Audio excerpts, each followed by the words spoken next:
Hello, YouTube. What's up? It's me, John Avenger, once again, and welcome back to Sexy Actresses Movie Month. This one is a real doozy. This is not a 90s film. This is a 2013 American comedy done by Don Scardino. He's the director of this movie, written by John Francis Daly and Jonathan Goldstein, and based on a story by Chad Colgan, Tyler Mitchell, and Daly and Goldstein, and it is the incredible Burt Wonderstone, starring Steve Carell, Steve Buscemi, the always funny Jim Carrey, and the always gorgeous woman that I met last year, Olivia Wilde. This is an underrated film. I saw this movie a couple years ago when my sister wasn't home, and it cheered me up because I was really upset at that time. I was going through a lot. And why did this movie flop? This is an actual decent movie. It's not as horrible because I guess people didn't want to see a magic act because this movie came out around the same time as Now You See Me with Jesse Eisenberg, and I guess people were all magicked out after Harry Potter ended. I don't know, but this is fun. This is a fun movie. Like these characters, I really like them. That they're different from other act characters that they played. Steve Carell plays a magician. You know, he's in a Vegas act with Steve Buscemi. He's Burt Wonderstone and Anton Marvelton as Steve Buscemi. They've fallen on hard times. The longtime friends now loathe each other, and they face cutthroat competition from guerrilla street magician Steve Gray. Basically, Jim Carrey's playing either David Blaine or one of the like Chris Angel. Yeah, he's really over the top here, but he's hilarious. There's one scene where he uses his head as a hammer and hits his head on a nail. It's just hilarious. He's so great in this movie. And it says whose cult following surges with each outrageous stunt, but there's still a chance to save the act, but both on stage and off if Burke can retrieve his magic mojo. Basically, he has to go find his idol, played by Alan Arkin, who's old and decrepit, and he's like, I loved you, I looked up to you, and I love your magic act. And he comes back for one more round, to teach him how to be a better magician.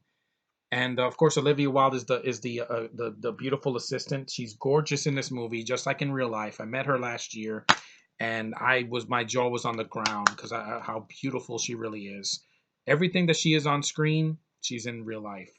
The movie's 100 minutes long, so it's a little long for a comedy, but it's not 2 hours. It only cost 34 million. It only made 27. That's sad because this movie is underrated. I think people just were like put off by this because Now You See Me was coming out, and they were like, nah, I don't want to see a comedy about magicians. I could see that at home. This is the same guy that did a lot of television shows like 30 Rock, Rescue Me, and Two Broke Girls. He hasn't really done any other films. Uh, yeah, he's mostly done TV shows.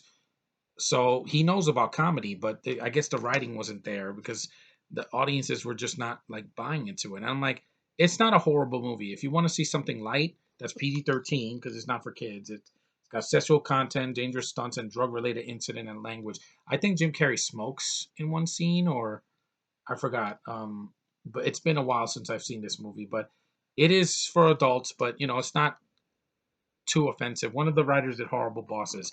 I like this better. It's not overly sexualized. There's no stupid gay jokes. There's not disgusting toilet humor like in other movies. I like the film for what it is.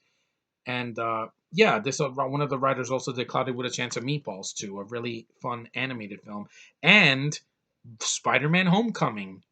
Yeah, so they went from this movie to the best Spider-Man movie since Spider-Man 2, before Into the Spider Verse came out and Far From Home, and Game Night, which I was one of the writers Jonathan Goldstein directed Game Night. I really enjoyed that movie. It was in my top 10 of 2018 because it was a charming dark comedy that worked with a beautiful lady as well. And the film is, it's calm. There's a scene at the end where they do an act that knocks their socks off, like you don't see it coming. It has a lot of like cool visuals. It's shot very well. It's funny. It made me smile. It's not mean spirited. I like that. And again, Olivia Wilde, when she's on screen, she just glows. She is magical, no doubt about it, because she brings this energy to a movie that I can't explain. You have to actually meet her to feel her aura. Um, and yeah, the film had a lot of problems. It was the critics praise Carrie's performance and Arkin's performances, but criticize the plot's inconsistent tone and predictability. You know what's going to happen. They're going to get back on their feet. They're going to have an act, and they're going to beat Carrie. His circus act. His magician's act on the street. But it was fun. It was one of the biggest bombs of 2013. Did you see After Earth?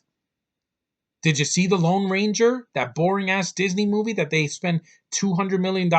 This costs an eighth of what that costs, and it's a better movie. There's no horrible CGI in this movie. All the magic tricks are practical, and you can see what's going on.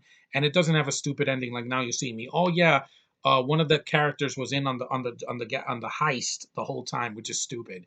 It's supposed to be a magician movie, not a freaking Ocean's 11 or whatever. And I think the movie was overlooked. Like this was one of the most overlooked comedies of 2013. This was a year. This was a year that we got shitty comedies like what, Hangover 3? That wasn't a comedy.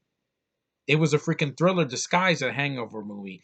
Scary Movie 5. That has no plot. It has shitty parodies. It has stupid writing. This is better. Yeah, this actually has a plot. What other comedies came out in 2013? I can't even remember. I think Inappropriate Comedy. That was not released in major theaters, but that was a shitty movie. Or Movie 43, the worst comedy of the last decade. Yeah, Seltzer and Freeberg didn't even do the worst comedy of the last decade. The dumbasses that did the Farrelly brothers that did the freaking Movie 43. That's unfunny. That's shitty. That is a waste of a talented freaking group of people. This is not. This is much funnier. This has a more passionate cast. It's got a consistent tone. The tone, yeah, sometimes it's dark, sometimes it's funny, and sometimes it's like a little bit, mixed, but it's still a better movie than those shitty films. I'd sit through this any day with Olivia Wilde's gorgeous ass any day over Movie 43 or Scary Movie 5, which I endured and it's horrible. Or even worse bombs like Lone Ranger. That lost hundreds of millions of dollars for Disney. This is way better. And if you want to see these actors do something different, that's not their usual shtick, where, Steve Carell is basically playing his character from The Office in a lot of his films, but except as Gru in Despicable Me and the Minions movie, it's something different. And Jim Carrey, this is like we've never seen him before. This is him with long hair and with a goth look, and he wears like leather, and he's over the top, and it's fun to watch. Like this is the most fun I've seen him in since like back in the '90s when he did The Mask and Batman Forever, and when he was going to do the Grinch in the 2000s. Yeah, hopefully in Sonic the Hedgehog, Jim is good in that movie again too, because he's just when he's doing these cartoonish things, to me that's when he shines the most. Some people like his more serious stuff, and I do too. I thought he was good in that there's some movies that he did that he was so serious in. I haven't seen Eternal Sunshine, but I'm going to get to that. But yeah, he's good in this movie, and it's something different, and I like to see something different sometimes.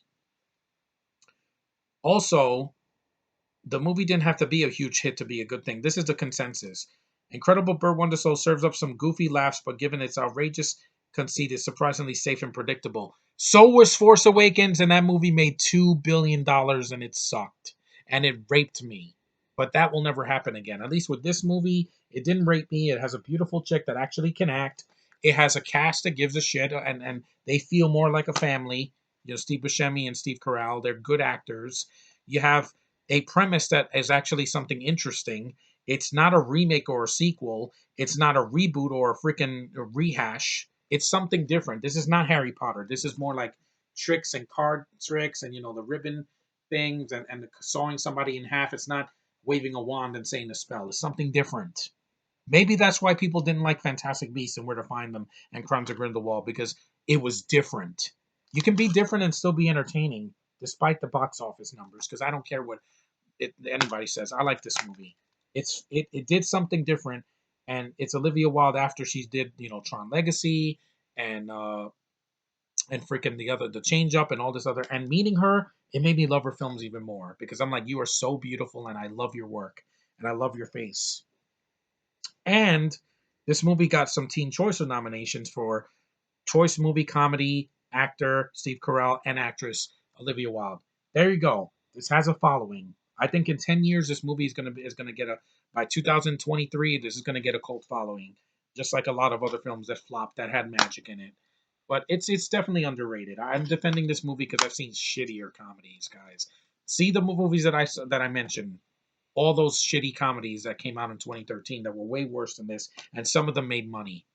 Why? Because some people will see anything in the theater. Not me. I have higher standards now. But anyway, that's the incredible Burt Wonderstone. Funny, underrated, light, not too dark, PG-13, great cast, beautiful woman, decent movie. So that's all I can say about that. Anyway, thanks for watching, guys. Take care, and I'm gonna enjoy my birthday today. It's this video will say January 4th, but when I post this, it's actually on my birthday. So happy birthday to me. I'm gonna do some shopping later. I'm gonna show you my haul and my Christmas and my birthday card and all this other stuff. So see you later, guys.